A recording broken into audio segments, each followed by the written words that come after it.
देखिए सर, 1857 की क्रांति का ये असर हुआ कि गुर्जर समाज को क्रिमिनल ट्राइब एक्ट के तहत उस सूची में डाल दी गई। उनका सामाजिक, आर्थिक और राजनीतिक विकास ठप हो गया। शैक्षणिक रूप से वो पीछे हो गए। और क्या सर, उनको ये सजा दी 1871 क्रिमिनल एक्ट बना करके कि जो भी जवान थे, अगर किसी को घर से बाहर जाना है तो थाने में लिखवा के जाएगा। थाने में गुर्जर समाज के। नमस्कार दोस्तों, आप देख रहे हैं यूपी 80 न्यूज और मैं हूं बलिराम सिंह। दोस्तों, हमारे हाथ में इतिहास में गुर्जर समाज पुनरावलोकन यह पुस्तक है। इस पुस्तक में गुर्जर समाज के बारे में, उनकी सामाजिक, आर्थिक और राजनीतिक स्थिति के बारे में है, उनके संघर्षों के बारे में, आज़ादी की लड़ाई में उनके संघर्ष, उनके बलिदान के बारे में। और हमारे साथ हैं अखिल भारतीय गुर्जर महासभा के पूर्व राष्ट्रीय कार्यकारी अध्यक्ष नेपाल सिंह कसाना जी। आपसे हम गुर्जर समाज की वर्तमान स्थिति, गुर्जर समाज की वर्तमान राजनीतिक स्थिति, सामाजिक स्थिति और आर्थिक स्थिति में बात करेंगे। हम ये भी बात करेंगे कि अंग्रेजों ने 1857 की क्रांति के बाद गुर्जर समाज के लिए एक कड़ा प्रतिबंध लगाया था। उस प्रतिबंध की वजह से गुर्जर समाज कितना नुकसान हुआ, उसका सामाजिक और आर्थिक नुकसान कितना हुआ, राजनीतिक नुकसान कितना हुआ, वो सारी बातें कसाना जी हमसे शेयर करेंगे। कसाना जी, आपका बहुत बहुत स्वागत है। सर, ये बताइए, 1857 की क्रांति के बाद गुर्जर समाज के साथ क्या बड़ा अभिशाप के तौर पे क्या हुआ? अंग्रेजों ने 1871 में हमारी जाति पर और करीब 96 जातियों पर पूरे देश में क्रिमिनल एक्ट लगा दिया था।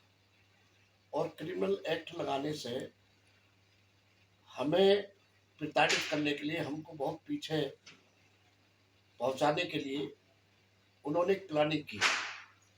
और ये बहुत सारी हिस्ट्री की किताबों में लिखा हुआ है। अंग्रेजों ने ये निश्चित किया था कि एक बड़े किसान जातियाँ थी हमारी, और बड़े योद्धा थे, हम क्षत्रिय थे, क्षत्रिय हैं, और गुर्जर प्रतिहार वंश के हम संवाहक हैं। जिस गुर्जर प्रतिहारों ने 720 से लेकर के 1120 तक 1020 तक इस देश की रक्षा की हो और बहुत से बचाया हो, तो अंग्रेजों को पता था कि ये बहुत बड़े क्षत्रिय हैं। तो अंग्रेजों को फिर ये बड़ा ताज्जुब हुआ कि 1857 को जब हमारे अमर शहीद धन सिंह कोतवाल गुर्जर जी ने मेरठ से क्रांति का बिगुल बजाया, तो केवल अकेला उत्तर प्रदेश नहीं, उत्तर प्रदेश, हरियाणा, दिल्ली, पंजाब, जम्मू कश्मीर, हिमाचल प्रदेश, राजस्थान, मध्य प्रदेश, उत्तराखंड, दिल्ली के सभी गुर्जर सामूहिक रूप से अंग्रेजों के खिलाफ हो गए थे। और अंग्रेजों के खिलाफ होने पर और भी बहुत सारी जातियां ने हम गुर्जरों का साथ दिया। विशेषकर मुस्लिमों ने उस जमाने में, क्योंकि मुस्लिम की बहुत स्टेट थी जिनको अंग्रेजों ने जब्त किया था, तो उनका एक मकसद ये भी था कि उनकी जो स्टेट थी तो उससे वो विरोध थी। मैं बीच में काटूंगा सर थोड़ा सा।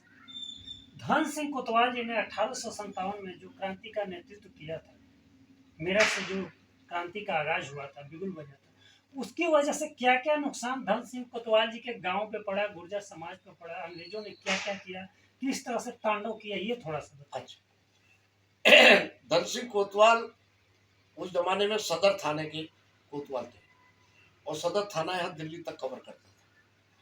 और वो पांचली गांव के रहने वाले थे, और पांचली गांव के आसपास जो उनके गोत्र चपराना था, उनके गांव गोत्र के भी 9 गांव थे, और भी बहुत सारे गांव जो मेरठ में, हमारी बहुत बड़ी आबादी है मेरठ की। तो जब वो असफल हो गया था, तो अंग्रेजों ने पांचली गांव को 12 साल से छोड़ करके जितने भी लोग ऊपर के उनको मिले, तोप लगा करके वहां सेना ले जा करके सबको खत्म कर दिया। 12 साल से ऊपर के जितने लोग मिले, मुझे जो जानकारी मिली कि 40 से ज्यादा लोगों को फांसी पर चढ़ाया गया, और धन सिंह कोतवाल जी को भी फांसी पर चढ़ाया गया। और मेरठ में एक कुएं में 40 से लेकर 45 लोगों को कुएं में दफना दिया गया था। उसके बाद ये युद्ध चलता रहा और दिल्ली तक क्रांतिकारी आ गए थे। तो क्योंकि ये असफल हुआ था, उससे पहले गंगौल एक गांव है, गंगौल गांव में सैकड़ों लोगों को फांसी के फंदे में लटका दिया था। फिर हमारे मेरठ मोहदनगर के पास है एक हमारे गांव है गुजरों का, उसमें उस गांव को भी, उस गांव के गुजरों को भी इस तरह खत्म कर दिया। ये सर बुलंदशहर में भी पता चला कि कोई गांव है बुलंदशहर जहाँ के 80 लोगों को हाँ, खुलेआम बुलंदशहर के उस जमाने में राव उमराव सिंह भाटी जी के नेतृत्व में हमारे गुजरों ने बिगुल बजाया था। तो ये पूरा जो बेल्ट है हमारे दिल्ली से लेकर बुलंदशहर तक, सारे गुजर, क्योंकि ये गुजर में भाटी और नागड़ी गोत के गुजर ज्यादा प्रभावी रहे हैं, लेकिन सभी गोत के लोग चाहे वो वहां पर राठी हो, चाहे कसाने हो, चाहे बढ़ाने हो, सभी गोत्रों के गुजर जो सामूहिक रूप से उसमें भाग लिया। बुलंदशहर की जेल को तोड़ा गया और बुलंदशहर के अंग्रेजों के जितने भी निवासी कोठियां थी, बंगले थे, वो सब जला दिए गए थे और सैकड़ों अंग्रेजों को मार दिया था। उसी तरह मेरठ में सैकड़ों लोगों को अंग्रेजों को मार दिया था और हम लोग सीधे दुश्मन अंग्रेजों के बन गए थे। हरियाणा में भी इसी तरह। नहीं तो दिल्ली, वो कौन सा गांव है जहाँ 80 लोगों को सार्वजनिक तौर से बुलंदशहर में फांसी दी? बुलंदशहर गांव नहीं था वो, सार्वजनिक काला आम एक चौराहा जी है, जी काला है। काला आम पर बाद में जाकर के लोगों को पकड़ कर वहां पर फांसी में खुलेआम लटकाया गया था। और उन्होंने तो आदेश कर दिया था, हरियाणा के गुजरों ने भी हो, चाहे कहीं जो जो मैंने आपको प्रदेश बताया, जहां जहां गुजर मिल जाए वो तुरंत या तो गोली मार देते थे, कोई मुकदमा नहीं लगता था, या सीधे ही उनको पेट में फांसी पर लटका देते थे। यानी सर 1857 की क्रांति का ये असर हुआ है कि गुर्जर समाज को क्रिमिनल ट्राइब एक्ट के तहत उस सूची में डाल दी गई।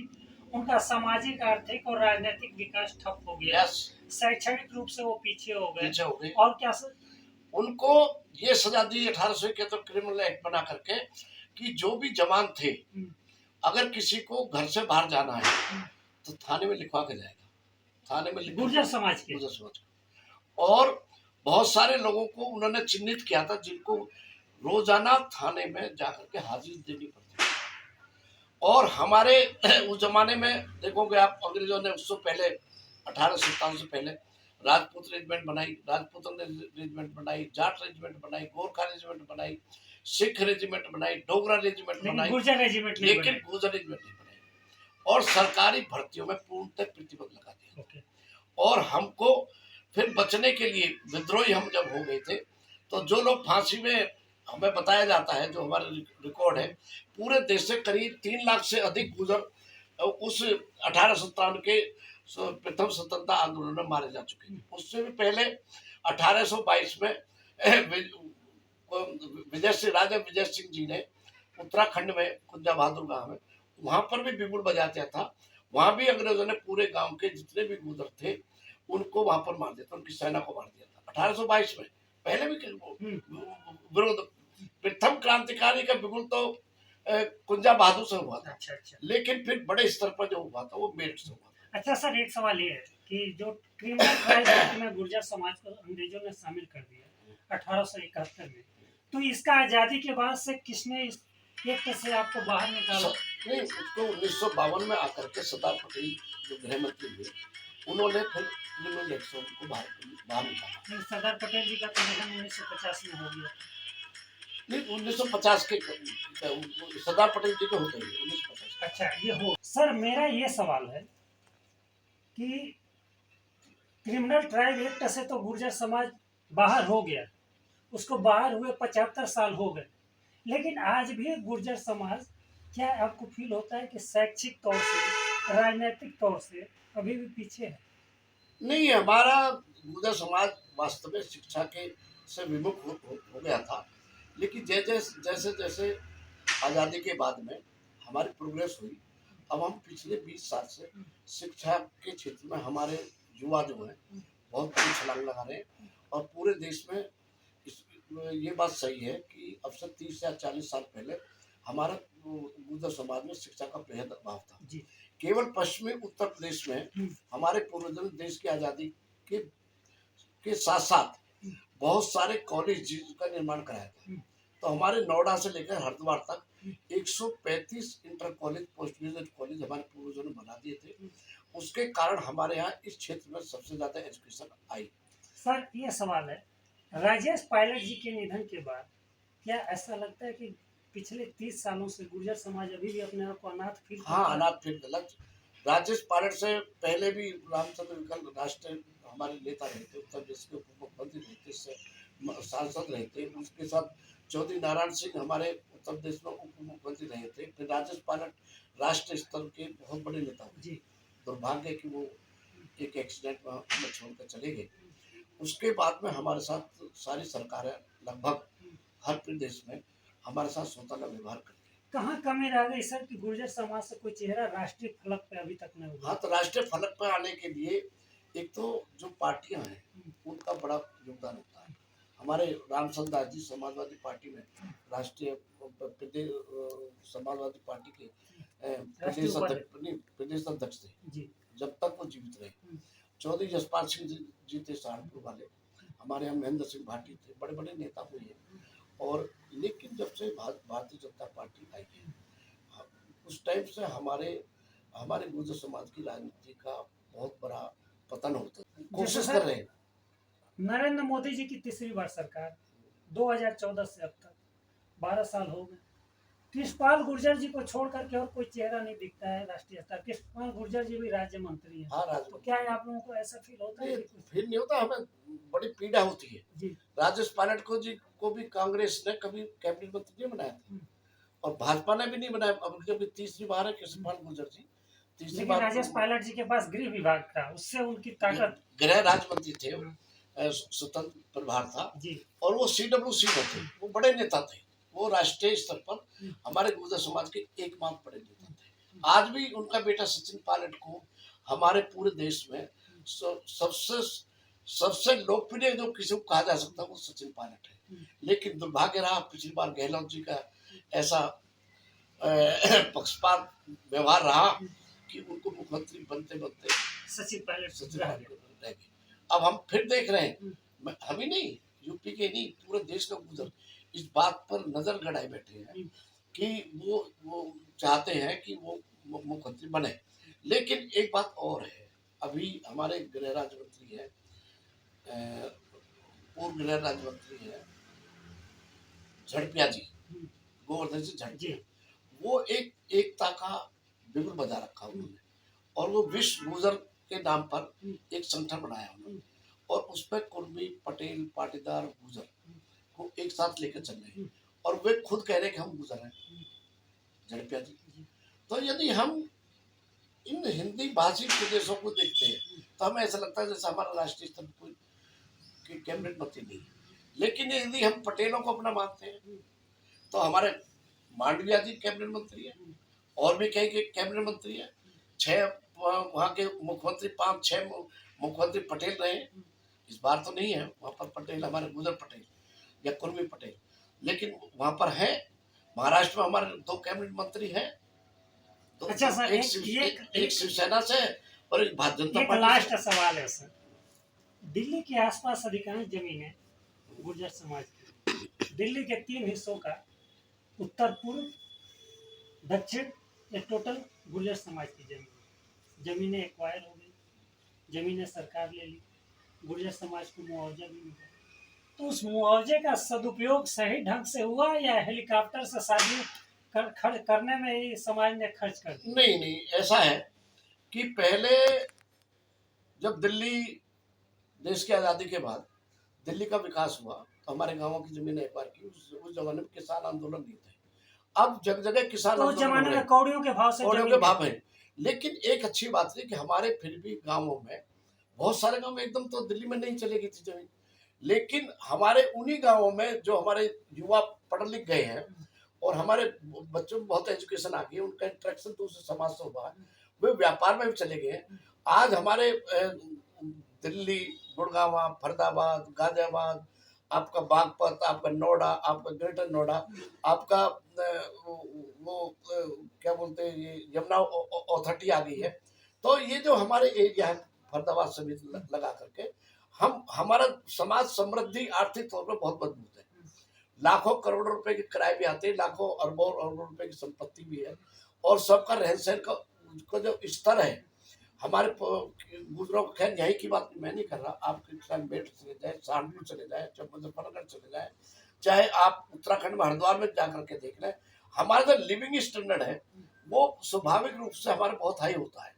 हम अच्छे मकानों में रहते हैं, अच्छी गाड़ियां होती है, अच्छे हमारे मूढ़े पड़े रहते हैं, हमारे होक्केदार होते हैं, हमें लोग दबंग कहते हैं, हमें बदनाम भी करते हैं, अकेले लड़ने वाले हैं, तो लड़ने वाला खून तो हमारा गुर्जर प्रत्यारों में है, असली क्षत्रिय तो हम ही तो है। तो शायद या तो जो शायद उस दबंग की वजह से ही आजकल यहाँ की फैक्ट्रियों में शायद समाज के या स्थानीय लोकल युवाओं को रोजगार नहीं मिल रहा है। नहीं, वो ये है, लेकिन वो कुछ लोग हैं जो एक पार्टी विशेष की में राजनीति करते हैं, वो हमको पहले ही एक माहौल बना देते हैं हमारे खिलाफ, ताकि हम राजनीति में हमारा कोई व्यक्ति प्रतिनिधि ना बने। तो उनके हमारे खिलाफ एक ऐसा षड्यंत्र है कि हमको बिना वजह बदनाम करते हैं। जैसे गुजर की तो पहचान ये है, अगर गुजर कहीं पर जा रहा है, कोई किसी को पीट रहा है, किसी को कमजोर व्यक्ति को, वो बिना लाठी लगा खड़ा हो जाता है। हाँ बिना पूछे उसकी मदद करेगा। मदद। महिलाओं की इज्जत को सुरक्षित रखने के लिए सबसे पहले गुजर आता है। ये हमारी खासियत है, हमारा खानदानी गुण है, हमारे डीएनए में है। हम दूसरे की मदद करने में सबसे पहले आगे आते हैं। अगर किसी से दोस्ती कर ली गुजर ने, तो गुजरों के बारे में कहावत है, अगर गुजर से दोस्ती होगी वो अपनी जान दे सकता है, लेकिन दोस्ती पर कभी गदा नहीं कर सकता, गद्दारी नहीं कर सकता। और अगर हमारा कोई दुश्मन हो गया तो सब गुजर भूल नहीं सकता, ये हमारे डीएनए में है। तो दोस्तों, ये थे नेपाल सिंह कसाना जी। आपने सुना 1857 की क्रांति का किस तरह से अंग्रेजों ने गुर्जर समाज से बदला लिया। उन्होंने क्रिमिनल ट्राइब एक्ट के तहत किस लिस्ट में गुर्जर समाज को शामिल कर दिया था, जिसकी वजह से गुर्जर समाज का राजनीतिक, सामाजिक और शैक्षिक विकास रुक गया था। आज़ादी के बाद सरदार पटेल जी ने गुर्जर समाज को इस सूची से बाहर किया, और आज समाज के युवा संघर्ष कर रहे हैं, मेहनत कर रहे हैं मुख्य धारा में आने के लिए, सामाजिक तौर से, आर्थिक तौर से और राजनीतिक तौर से। आपने कहा भी कि अगले 20 सालों में हम मुख्य धारा में एकदम आ जाएंगे। हमारी ऐसी उम्मीद है, आप आए। आपका बहुत बहुत धन्यवाद। धन्यवाद।